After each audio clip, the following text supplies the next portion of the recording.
Welcome to session 2 of Controlling Your Temper. I'm Kerry Ross and this is Carol Richards. The aim of today's session is to help you understand how anger affects the body. We'll look at fight and flight up close and we'll learn ways to relax and calm the body down. So let's take a closer look at our fight or flight response and how this is helpful for humans. Our fight or flight response is an automatic, ancient survival mechanism which is built in to protect us from danger or threat. It prepares us to run away or fight back, and we cannot survive without it. Thousands of years ago, when we were cavemen, we faced daily threats from predators, which required us to stay safe by fighting back or fleeing. Nowadays, we don't face the same predators, but there are other risks in our environment. For example, busy traffic, criminal gangs, accidents, or conflict situations. Our fight or flight response continues to protect us in these conditions. You may recognise this picture. The dodo bird became extinct in a short period of time because it did not have an inbuilt fight or flight response. The species were wiped out by Portuguese soldiers who hunted them for food. Our body goes through rapid changes to allow us to either run away or fight back. The changes you may notice are rapid breathing, tense muscles, sweating, headaches, stomach cramps or indigestion, dry mouth, an urge to go to the toilet, being fidgety or restless. Unfortunately, these changes can be a hindrance rather than a help. For example, when speaking in public.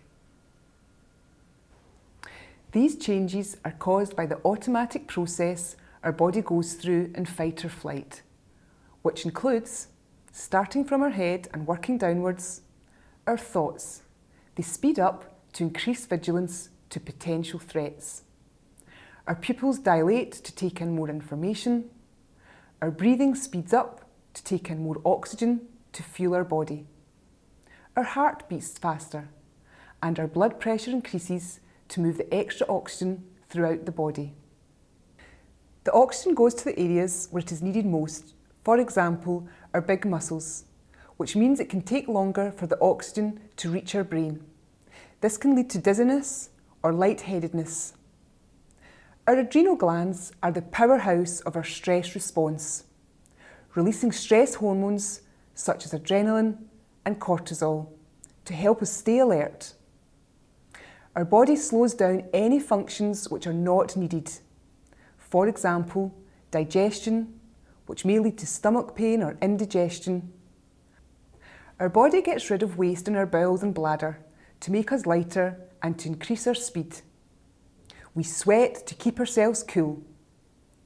We can experience tingling, clamminess and coldness in our fingers and toes due to the changes in oxygen levels.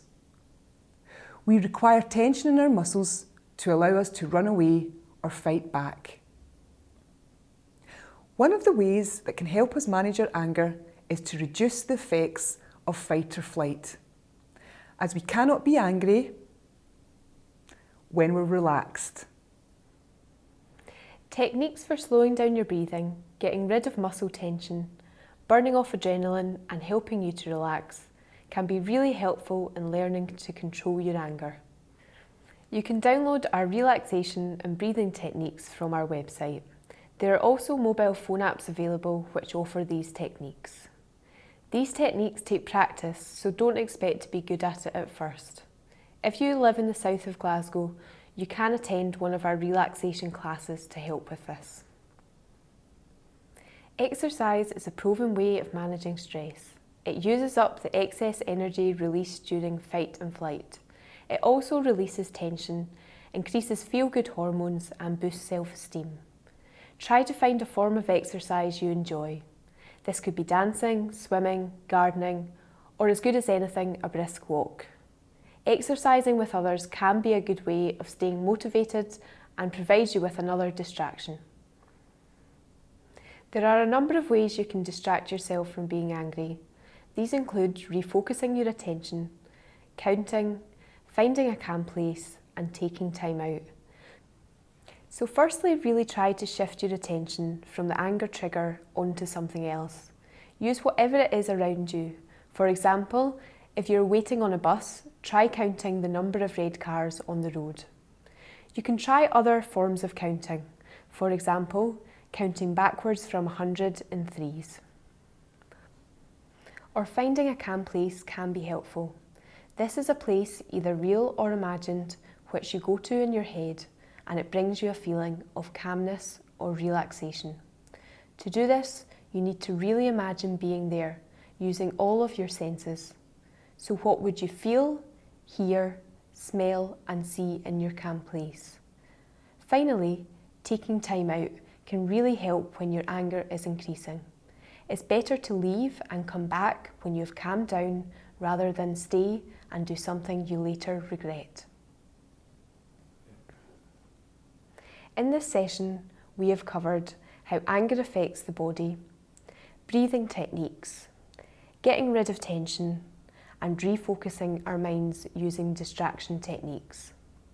Over the following week, you may wish to practice controlled breathing and do deep relaxation using our download every day if possible. If you notice you're becoming angry, try some of the distraction techniques we covered today. So good luck. Remember, new skills take lots of practice. In our next session, we'll be looking at anger and our thinking.